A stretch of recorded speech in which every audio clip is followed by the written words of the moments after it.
আসসালামু আলাইকুম বন্ধুরা, শবনম রিশান ব্লগসে স্বাগত। আমি শবনম আবারও চলে এসেছি নতুন একটা ভিডিও নিয়ে। আশা করি সবার ভালো লাগবে। চলো তাহলে ভিডিওটা স্টার্ট করা যাক। তো আজকে আমি আরও সকালবেলায় ঘুম থেকে উঠেছি। আজকে ঘুম থেকে উঠেছি 6টার সময়। এখন যেহেতু বেলা ছোট হয়ে যাচ্ছে, তো সেজন্যই ভাবছি সকাল সকাল ঘুম থেকে ওঠাটা প্র্যাকটিস করব।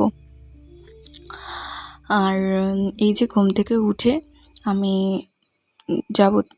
কিছু কাজ ছিল সকালের, যেগুলো কাজ থাকে বাসি কাজ, তো সেগুলো সেরে রুটি করার কাজে চলে এসেছি।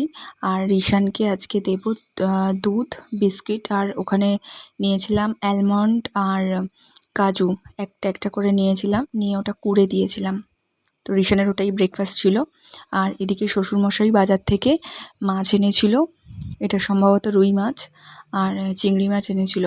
আজকে আমার অবস্থা খারাপ হয়ে যাবে চিংড়ি মাছটা করতে। তো তারপরে চিংড়ি মাছ তো অনেকটাই টাইম নিয়েছে। তো তারপরে যাই হোক, মোটামুটি জামা কাপড় কিছু ছিল, সেগুলোকে আমি ছাদে মেলে দিতে এসেছি কেচে ধুয়ে। আর ওই যে ড্রাগন গাছটা দেখছিলাম যে ফলটা কতটা বড় হলো আর কি। তো দেখছিলাম এখান থেকে রাস্তা, এরপরে আমি নিচে চলে যাব। নিচে গিয়ে আজকে বিছানার চাদর পাল্টে দিয়েছি। আর ঘরে কালকে রিশান বমিও করেছিল, তো সেগুলোকে ভালো করে পরিষ্কার করেছি, মুছেছি। আর আগে ঝাড় দিয়ে নিয়েছি, এখন ঝাঁটানোটাই দেখতে পাচ্ছ। তো পরে আমি আর কি মুছে দিয়েছি। রিশান তো প্রথমত কিছু খাচ্ছে না, দ্বিতীয়ত যদিও বা আজকে সকালে একটু খেলো, তাও এতটা পরিমাণে ওর কাশি হচ্ছে, তো সেটাও বমি করে দিচ্ছে। জানি না লাঞ্চে আজকে ও কী করবে। তো ভাবছি আজকে রিশানকে একদম ফেনা ভাত দেবো, আলু সিদ্ধ করে, আর তার সাথে বাটার দেব, আর একটা মাছ ভেজে দেব। তো এটাই আজকে ভেবে রেখেছিলাম। প্রথমে ভেবেছিলাম যে ডাল সেদ্ধ দেবো, তো তারপরে ভাবলাম না, আজকে ফেনা ভাত দেবো। রিশানের এই যে সর্দি কাশিটা হওয়ার পর থেকে ওর অনেকটাই রোগা হয়ে গেছে, তো ফেনা ভাতটা ভীষণ উপকার। তো এটা ওয়েট গেনের জন্য ভীষণ ভালো। দেখি ট্রাই করে দেখবো রিশান খায় কি। তো তোমরাও ট্রাই করতে পারো বাচ্চাদের জন্য বিশেষ করে। এই যে আমি নিয়েছি দেখো ভাত, আর ওই যে ওটা দেখাচ্ছি ওটা হচ্ছে বাটার, আর এখানে হালকা মরিচ নিয়েছি আমি, আর এদিকে আলু সেদ্ধ নিয়েছি, আর মাছ ভাজা নিয়েছি। তো রিশান কয়েকগাল খেয়েছিল, ও সবটা খায়নি। আর আমিও বেশি জোরাজুরি করিনি আর কি, কারণ আমার একটাই ভয় লাগছিল যে জোর করে আমি খাওয়াবো, আর যদি বমি করে দেয় তাহলে তো বেকার হয়ে যাবে। আর এদিকে চোখটা লেগে এসেছিল প্রায় 4টের সময়। তো হঠাৎ ঘুমটা আমার ভেঙে গেল।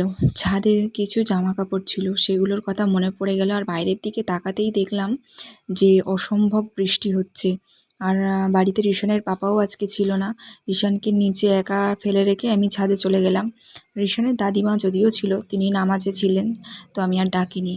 আর এই যে সন্ধেবেলায় আজকে ভেবেছিলাম যে চানা করব। চানার কথা বলতেই, আর এই যে খেতে না অসাম হয়েছিল। আর এই যে এখন আমি দেখছি আর আমার এখনও জিভে পানি চলে আসছে। আর সন্ধেবেলায় আজকে চাটা কিছু বানাইনি, এই চানাটাই খেয়ে নিয়েছিলাম আমি আর আমার শাশুড়ি মা। তো ভীষণ সুন্দর হয়েছিল।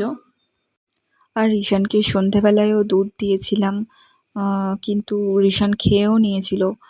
আর অল্প দিয়েছিলাম যদিও, সেই জন্যই খেয়েছিল। আর কিছুক্ষণ পরে ওর ওষুধ খাওয়ানোর যখন টাইম চলে এসেছিল, তখন ও ওষুধ দেখেই বমি করে দিয়েছে। তো আর এদিকে কি হয়েছে দেখো না, রিশানের কপালের সাথে আমার কপাল ঠুকে গেছে। বাচ্চাটা এবারে কান্না জুড়ে দিয়েছে। আমার তো খুবই খারাপ লাগছিল রিশানের জন্য। রিশানের কান্না আমি দেখতে পারি না একদম। আর যাই হোক, ওকে মোটামুটি ভুলিয়ে ভালিয়ে আবার শান্ত করালাম। তো আজকে ভিডিওটা এই পর্যন্তই। কোথাও যদি তোমাদের একটু ভালো লেগে থাকে, একটু উপকারে আসে, তাহলে অবশ্যই লাইক কমেন্ট শেয়ার করে দিও এবং সাবস্ক্রাইব করে পাশে থেকো বন্ধুরা। আর রিশানের জন্য দোয়া করো। সাবধানে থেকো, সুস্থ থেকো, টাটা।